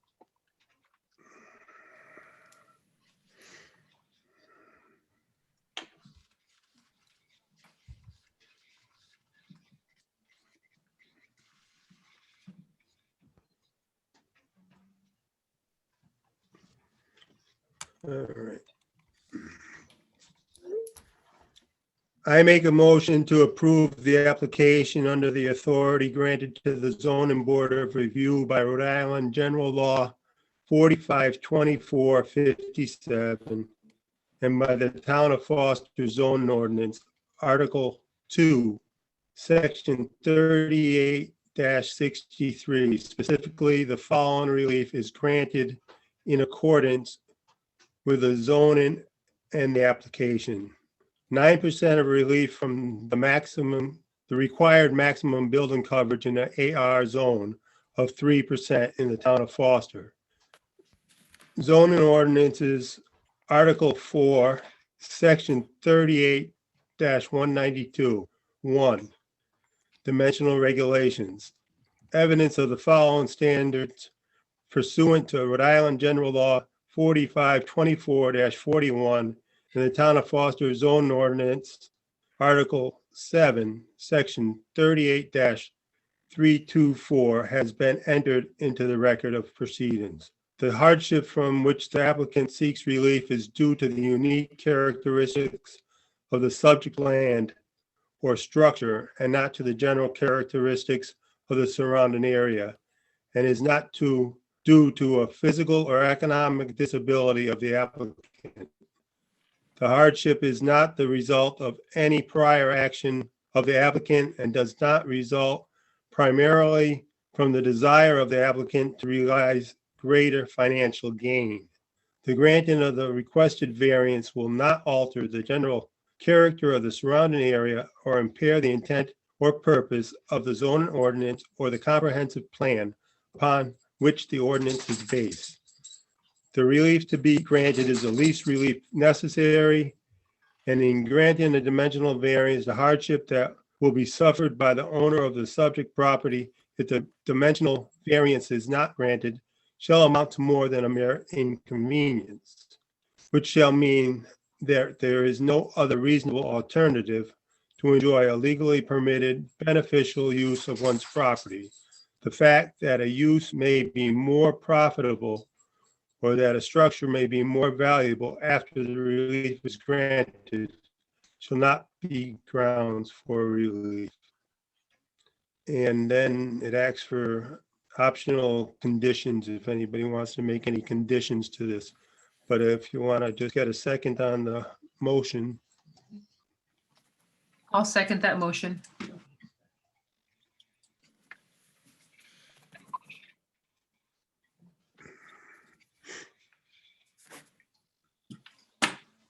Discussion? we have discussion. I have, not that I'm a member of the board, but I know several people brought up getting rid of the outhouses, so I do have some proposed language. If that is a special condition that somebody would like to add, I can read that language in and somebody can make the motion to amend.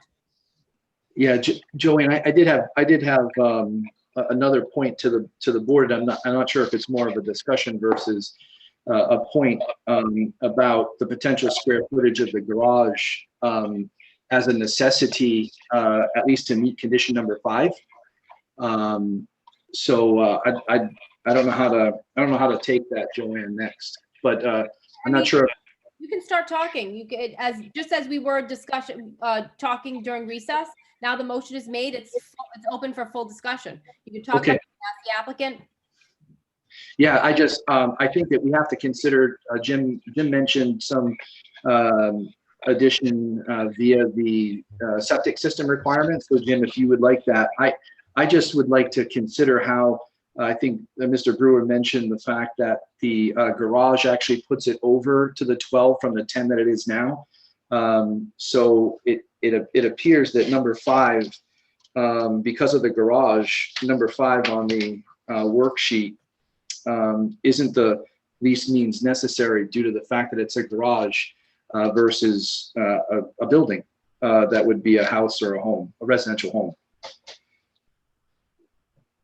Just for the board to consider a modification to that motion accordingly. Do you have a garage? Do you have a garage? Myself? Yes, yourself. Is that part of your case? It's a question I have for you. Do you have a garage? I think you can look. I think that you could look it up on the public record. I'm gonna have a garage too. I'm 64 years old. I almost died 2 weeks ago. You think I want to park out in 3 feet of goddamn snow? Manny, I think what you're getting at, Manny, is balance. I've got the concern I have is not per se the garage. My concern is taking the totality of various structures, and then we're voting on a variance that increases all of that and consolidates it though into, as you say, the garage. I understand that. I have a concern there, but what I am lacking though is I don't know why it's a gray or not answerable, or it hasn't been answered properly.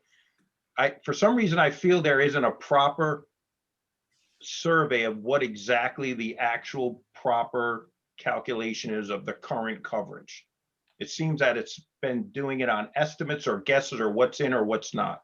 We don't have a solid answer there, not a definitive answer. So we're making a decision on a variance where nobody's telling me by a survey or evidence of what the actual structures included are or not included are for this variance. Am I wrong in that, or do we have something factually calculating what the current structure coverage is today? And who did that? How did that get calculated? Can I answer that question? Yes, sir, Mr. Brewer. That question was never brought up until the application was in, and then one individual asked the question casually, how much was there? My request to this board is simple. I want to exceed the 3% allowable building coverage by 9%, give or take. That is my request to the board. That's all there is to it. Has nothing to do with what's there. My request isn't that I want to increase from 2,000 square feet to 2,500 square feet, from 10% lot coverage to 12%. My request to this board and to the planning board was that I want to increase the lot coverage from the town zoning of 3% to my request of 12%, give or take. It's that simple. Mr. Brewer, I know you're getting upset because I'm a bit bringing up a couple of questions for you. I'd like to remind you that the request that both Jim and I are bringing up as two potential votes shortly are very concerned about the correct accounting of these outbuildings, and two of us who are concerned about that could certainly weigh in on the overall approval of this. So I would like to give you an opportunity to think through bringing that to this board before we go ahead with this vote. For the purpose of what? That's the problem. Have you made a decision on your own that you're only going to allow me to exceed the existing square footage by X amount, and that's why you want this information? I don't get it. Well, There's a purpose that you want it, that you're not being clear. You're certainly not telling me why you want this. right, sure. I want, Mr. Brewer, I can be very clear, Mr. Brewer. I believe that I'm struggling with the hardship is not the result of any prior action of the applicant and does not result primarily from the desire of the applicant to realize greater financial gain. Hence why you want a 2-car garage. Hence you want to exceed by 9%. I also have a problem with the fact that the use may be more profitable, or that the structure may be more valuable after we give this. It's going against the intent of what we're trying to do here. I believe what Manny's trying to do is work with you, because I personally would like to see a wooden structure there and not the mobile home with 5 structures there. That's the intent we want to do. But we're driving over these points we're asking some questions so we can be satisfied that we're meeting the intent of why we're going to give you a variance. That's all, sir. Joanne, you were jumping in. Do you? I was just going to say, I think that it's relevant, and I understand that Mr. Brewer, why you think it may not be relevant, but I think what the board is trying to consider is, what do you already have on there already? And so if we're justifying justifying this great extent, well, the point is, if you already have 10% lot coverage, maybe is the request not that severe. But I do think it is very relevant to show the board, if they are asking, what is on the property. And if they want figures, I don't think it's irrelevant to provide them the square footage of the buildings that are currently on the property. It is relevant to the application. Whatever you guys want. I mean, could I ask this? Can I ask this differently then? Is it fair, or is it, as a board, can we, if we get that calculation as part of our decision-making process, that we say the totality of what's currently there in coverage is what we approve, whether it's between 3 and the 12, but that's really the gist of what we're getting at. What is the variance from, not from 3% to now to 12 with 9, but what really is the coverage variance today, factually surveyed? What is it? Nobody has that answer, it seems, for this board. Michael, did you have those numbers? We had that with the original application, didn't we, with all the buildings on the map, the drawing that he drew, and there was several outbuildings, and there was. This is all I have, which is the OWTS plan, which shows a couple of the outbuildings. I think one of the buildings was in question. I forget which one, but this is, I don't know if this is a full representation of what's out there, but No. it's a good representation of what's out there. Maybe we can ask Mr. Brewer if that reflects what is currently out there. This No, went it out with doesn't. everybody's packets. You've had this. I think I'm muted, so, You're not muted. I can hear you. okay. So no, the outbuilding that's a bathroom is at what would be the north and west corner of where the septic system is. And then next to the carport is where the shop is. the shop that had the special exception. That's a building that's next to the carport. And then in the over where the north line is, you'll see that other building that's over there, it's about a 16 by 20, the brown building. That's very close to the road. If you look where the north sign is, it's right about at the point of that. So there's 3 significant buildings that aren't on this.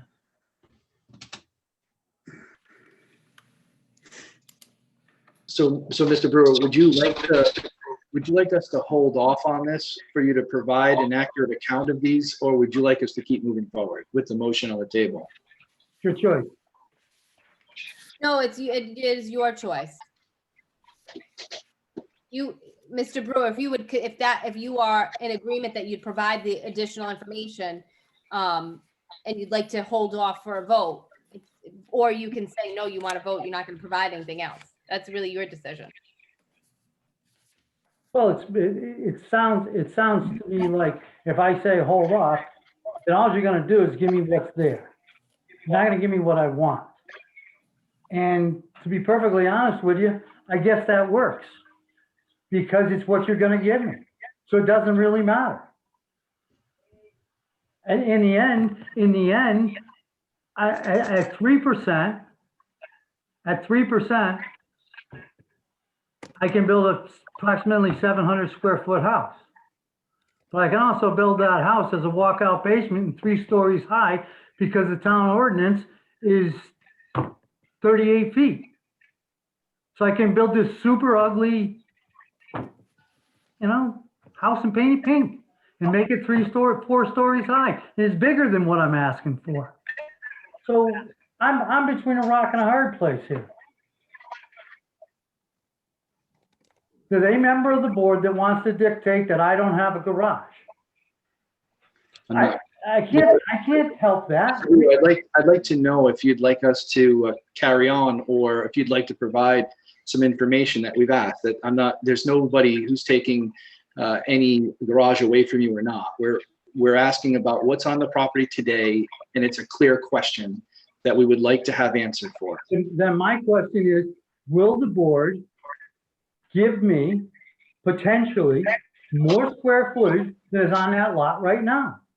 Joanne, I think that it's obvious that Mr. Brewer doesn't want to answer the question to allow us to get the calculation or not. I would like to move. I would like to move to see if we want to add anything to the motion, and if not, I'd like to do a roll call. Okay. Jim, would you have any modification that you would like to add?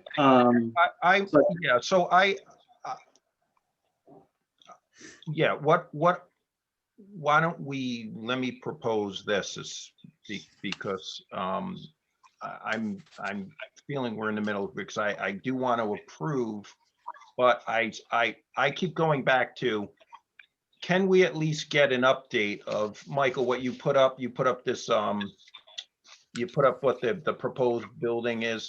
Can we get, as part of this condition, Joanne, you mentioned it, we can go forward with the vote and approve, but what we would ask is, as a condition, is we get back to us the permit or the plan so we can see that again. Can we do it that way? It doesn't go to you. It would go, you could put a condition that before the building official granted a building permit, he was provided with, it wouldn't necessarily come back before you guys. What I'm getting at is I feel if we just flat out with the information we have approve this, we're operating under not really knowing what the current, as a baseline, what the current coverage is of all the structures. Mm-hmm. You have no definitive answer there. And we're being asked to say, well, just ignore what's there today and just approve up to the 12%, forgetting everything that's there. I don't think that's the proper way to discuss what the current coverage is today with a substandard lot and what the proposed one is. That's all I'm asking. And I agree with you. I think that so Mr. Brewer needs 4 votes to approve. So if 2 people vote no, it fails. And if you're voting no because you've asked for more information and the applicant is not cooperating, I'm not going to tell you that, you know, that's not, it's going to get remanded and the applicant's going to say, the judge is going to say, you know, denied. I mean, if the board says that they need information to make a decision and information, including a survey of what's on there, I don't think it's inappropriate or irrelevant. And if you feel you don't have enough information to approve and you vote that way. But let me be real clear, Mr. Brewer. What I'm not saying is, and you're assuming this, I'm not saying I'm personally going to limit you to whatever that structure coverage is today to that in the future. What I'm just saying is you're asking us to make a variance off of what we want to know is coverage today, factually is X footage, and what you propose, and then we want to prove it. I just want to know what they are. I'm not conditioning it that I'm going to limit you to that. I just don't have all the facts, sir. That's all I'm saying. Okay, I'll go with that. I got two questions to ask then. Yeah. Do I have to have my engineer go out and measure these and draw up a new plan and put them on the plan? Or can I go out and take pictures of them, and give you the dimensions of them? That's my first question. And my second question is, I guess it's probably not relevant, but what if I had torn all those buildings down before I went to the board? Because I can get a demo permit anytime I want. It's not a zoning thing. I'm just throwing that out there. You know, my plan is obviously to tear them all down, but what if this was an empty lot? Or just a lot without all these outbuildings on it, and it just had the mobile home. I mean, these other 200 properties that we've heard are there, were they never built on, and then they were built on, and the home was built on, so that this question was never brought up, but it's brought up on my piece of property because the buildings happen to be there that I didn't build, that I've already agreed with my last application that every one of them would be torn down completely. I'm just saying that's why I'm getting a little bit antsy, because it's like I don't feel like I'm being treated fairly. Mr. Brewer. Maybe I am. Mr. Brewer, I'm going to hold it up. This is a worksheet that we're required to fill out that helps us make these decisions. I've read them. I've read them today. There is nothing personal here at all. This is simply a request about what you have on your property today. And one of these, I'll read it again one more time for you so you understand where it's coming from. It says, in granting a dimensional variance, the hardship that will be suffered by the owner of the subject property if the dimensional variance is not granted shall amount to no more than a mere convenience, which shall mean that there is no other reasonable alternative. I'll pause for a minute. You have stated in your past that you were planning on building replacing the mobile home, which is not 2,522 square feet. We're merely asking a few questions as an account for what's there today, nothing personal. There's also number 4, which is actually the one that weighs on me the most on behalf of the duty that we have, which is that the relief to be granted is the least relief necessary. That there's a part of this that if you're at 10, I don't think anybody would stop you to have 10. If you were at 12, I don't think anybody would question that. It's merely trying to use it as a piece of data for us to move forward so that when we answer these questions, we can answer them wholly and heartedly of the intent of what the town has and on behalf of the town. I think I will ask just one more time, Mr. Brewer, would you like to do an accounting of what's on the property before we move to a final vote? I think that the board would be willing to hold off on the motion until you provide that. I'm going to go out and measure the buildings and take pictures of them and provide them to the board. Is that your request of me? If it is, the answer is yes. Yeah, I would like maybe one modification to that. I don't know why this shouldn't be too hard. I'd like the drawing that Michael put up. If you could hand draw their location on that with those sizes on there. You don't need an engineer, in my opinion, unless one other board member requires or would request that of you. But I think physically knowing where they are with the sizes and pictures would be very helpful the next time we meet. I can do that. With the dimensions on each of them and at a total, and I think that's a very good, fair compromise, Manny. I can do that. So I would, being the fact that we have a motion that has been made and seconded and some discussion, how would the board like to move with this discussion? Before we move forward, Danny, can I just speak on the discussion end of this? I probably gonna have to remove the motion, I would say. Joe, Before I do, while we're in discussion, I just wanted to make a couple. Now, Mike had give us a number. Can you hear me? you're Yeah, breaking. you're a little bit broken up, You but I hear can me, hear Mike? you.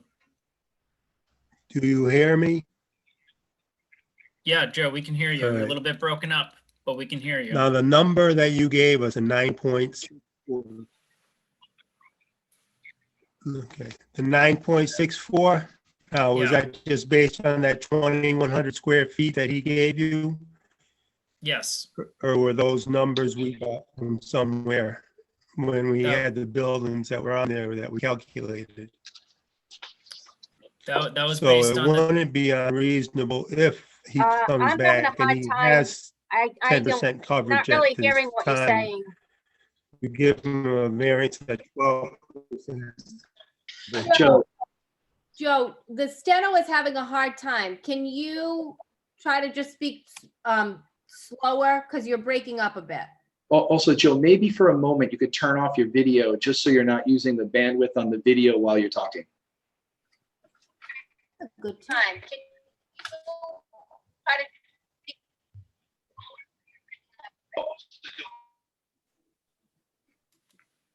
Go ahead, Joe.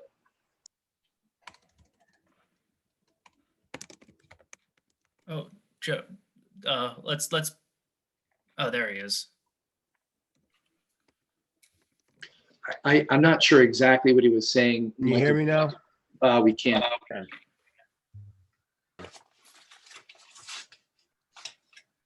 Try speaking, Joe. Mike? Yeah,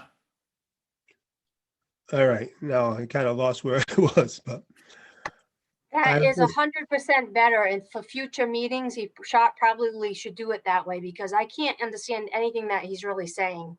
It sounds a lot clearer. all right.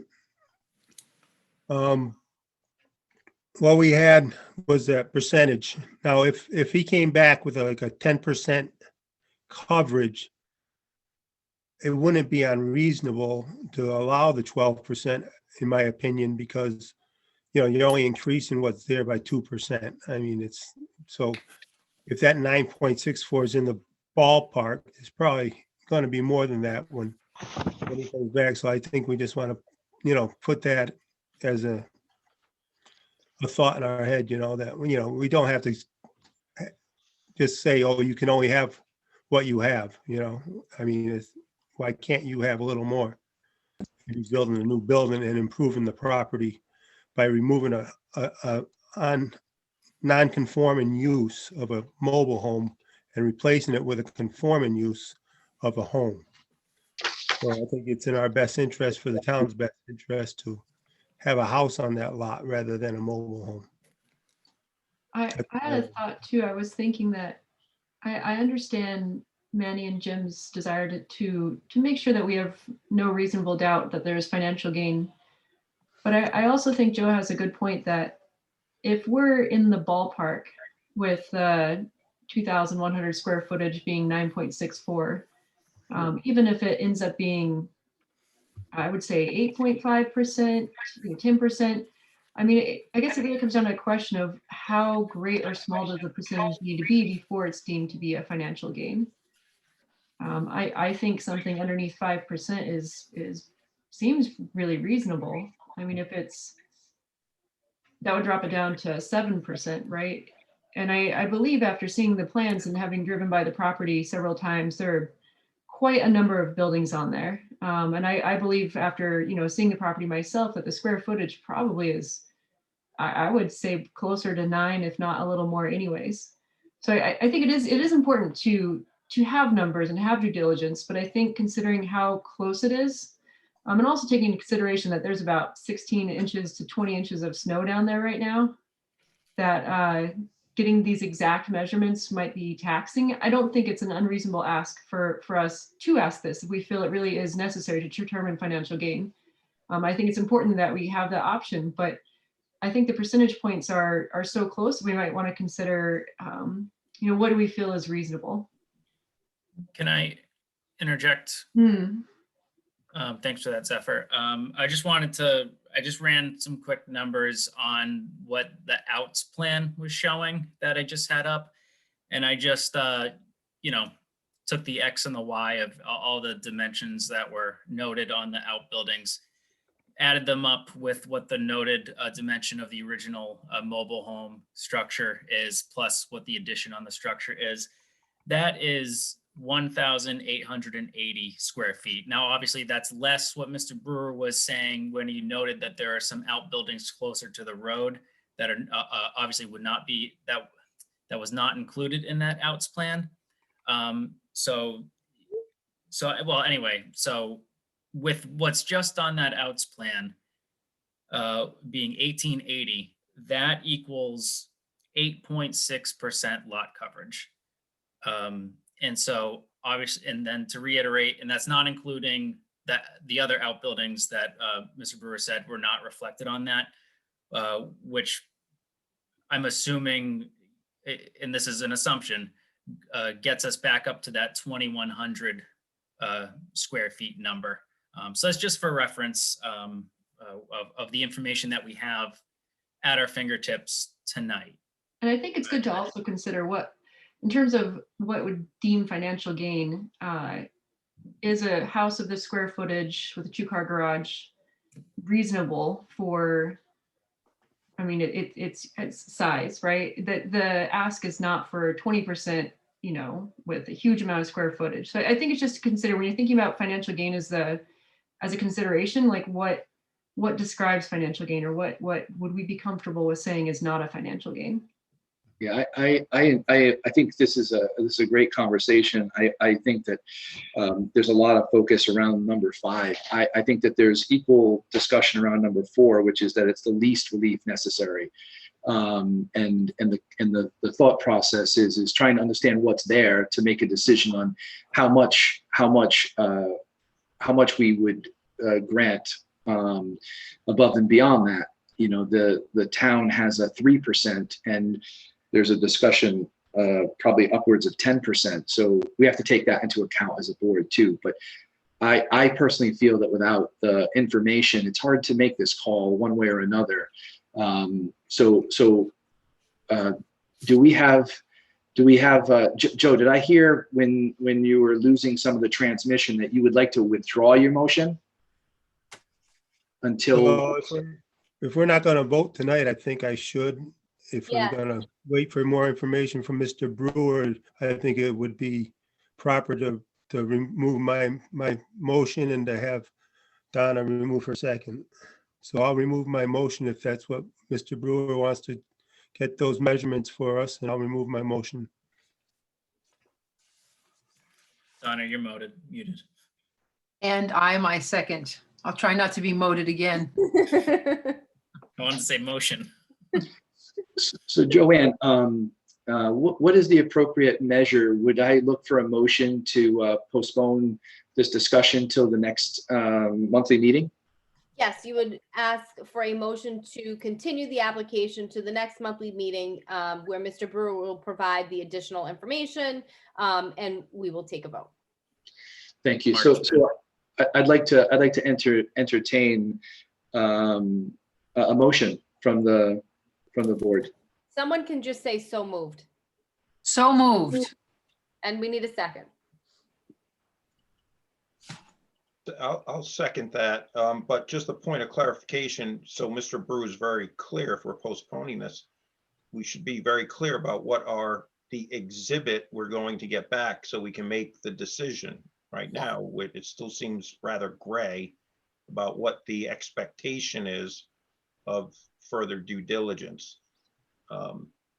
So why don't we discuss that? Because I think, Mike, you said it best, or what we're doing now is we're looking at exhibits that don't even provide in the application all the coverage that's currently there of structures, what the total square footage, it's not there in the record.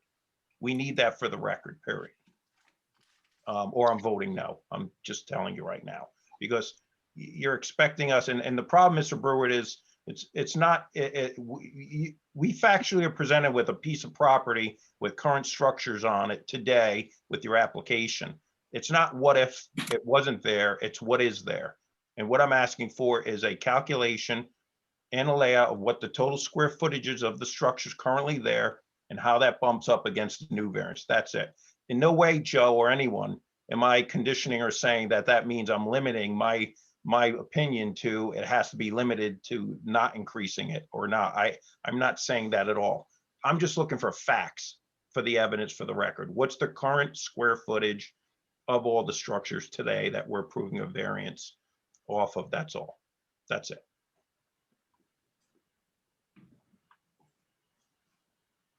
Mr. Brewer, do you understand that we would like to have a factual representation on at least that full lot drawing with the sizes of all dwellings and structures? Yeah, and it'll be drawn by me in the approximate locations of the buildings on a copy of the engineer's design. With photographs? Sure. Jim, does that make sense? Yes, that's. Sure. I mean, I've got one of those helicopter things. I'll give you overhead if you want it. So you can see the whole thing. A drone? That might, Yeah, that's what it's called. That might be fun, but not necessary. Yeah, that is all. As long as we get an exhibit that has hand sketched locations of the just follow what we currently have as a current exhibit that was put up on screen, add in the rest of the structures, and put pictures. a total about put a total of the square footage of the coverage, and that will bump up against what your proposal is with the new structure. And then we go from there. And again, I'm not conditioning myself about limiting you to, if you give us a total number, I'm not saying that will be the vote to limit you to that. I'm just saying we don't even have that information yet. That's all. Okay, Mike, can I ask you a question? Can you hear me now? Yeah, what? I didn't notice anywhere in this packet permission for a site walk of any type. I mean, has anybody actually gone and seen the property that's on the board and really seen what's down there in person without, just Googling it or something? I mean, I know the property. I think Zephyr, you did a drive-by. I did a drive-by. But there should have been a site walk authorization submitted with the application. I'm sure I have a copy of it if it wasn't sent out. But if you want to just ask for Mr. Brewer's permission tonight, so we have it on record, that'd be worth it. Would you be all right, Mr. Brewer, if people on the board went at their leisure to look at the property if they felt, or do you feel uncomfortable with anybody on there? Well, I'm not necessarily uncomfortable because I do have it insured, but due to my obvious health deficiencies right at the time, I haven't shoveled it out. So wait until the snow melts. I've been waiting a year already. A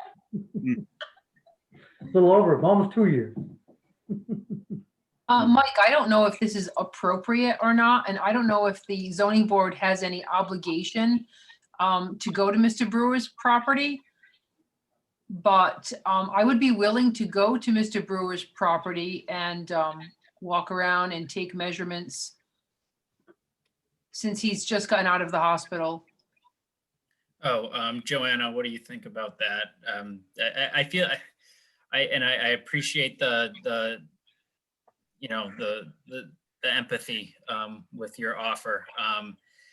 but I feel like the information should be submitted by the applicant if that's the request of the board. I mean, it is the applicant's application. I wouldn't want the board members to be submitting information on behalf of the applicant. It just seems legally and logistically odd. But understanding the empathy behind your statement, for sure, yeah. Joanna or Mike, I had one other comment. Yeah. We have a full-time, I believe, zoning official now? Building and zoning Part-time. official? No, it's the same same. Well, he's working more than Rhett was, 4 hours. obviously. Yeah. Yes. Maybe he can take a look at the place, maybe meet with Mr. Brewer, and maybe give an opinion to the board. What we used to do in the old days, we always got an opinion from the building and zoning official of what they thought as far as if what was necessary, what was, if is that the best place for the building, whatever, for the relief. And they would give an opinion to the zoning board. They would come to the zoning board meetings. They always used to, back in when we had more hours. And, I think that's been missing from the zoning board for a few years now, that we don't get that. We don't have anything in writing really, except that is a substandard lot of record was the only thing I think we got from the zoning official. So I think, maybe we can get some input from him as far as his opinion on the variance and if it's reasonable or not, because that is his purview. It's a great idea. Joanna, let's me and you talk about that next week. I have some questions about that, Joe, that I'd want to clarify with Joanna. So we'll if it can be provided, I'll ask that it be provided, but I'll clarify that ahead of time. Okay, just Mr. Brewer, so two things that brought up. One is the request for the drawing and pictures with the dimensions of the outbuildings, and number two is the acceptance for having the board and potentially the town officials be able to walk the property. Are both of those acceptable and understood? Yes, they are. But there will not be none of the board members will be going in. Everybody will be going on their own. Separately. Not a formal, yes, it's not a meeting site walk, just for the record. Correct. Okay, thank you, Mr. Brewer, for understanding that. Let me just double check the agenda quickly. Seeing no further business for us. We need to vote. Yeah. Oh, sorry. Yeah, I forgot. Great discussion. Is it all right if I ask you a quick question, just from clarification to myself? All right, the draft motion, the motion was that he's gonna get 9% relief from the required maximum building coverage in the AR zone of 3%. But his existing property right now that we know of is already at 8.6%. We're going to be, eventually you're going to be voting to give him an additional 9% relief on what? On top of the 3%, not the 8%. Not on top of what it's existing there. Right. Correct. The relief is based off of the town ordinance of 3%. Right, but 3%, even just with the trailer, is more than 3% with the addition on the trailer. Right. It's pre-existing. Yes. That's how so the coverage right now is in excess of the 3 because they were pre-existing. Okay. But all of the buildings have to be cleared. So the lot coverage will only be the house and the garage if it's granted. It will not include any of that, the other stuff. Right. But yeah, that's correct. The current existing footpad is greater than the 3% allowed. Because it was is it called lot of record? Is that the right term? It's been there for quite some time, yeah. Yeah. So for some time it has been over the allowed 3%. But that's because the buildings were there before the 3% requirement was put in place. Oh, well, Because he's gonna knock it down, that's why we're starting at 0. Like if he had intended to keep one of those structures there, then we'd start at that point. Okay. Okay. Anything else, Ms. Monroe? That was a good question, though. Thank you. Okay, so I think we have a motion made and seconded to continue this to March 10th meeting. Could we do a roll call, Joe, on that? All right, Zephyr, Aye. Donna, Aye. Jim, Aye. Joe, I, Manny. Aye. Okay. And seeing no further agenda items for us, I'd like to entertain a motion for adjournment, or can we just go to roll call for that? Joanne?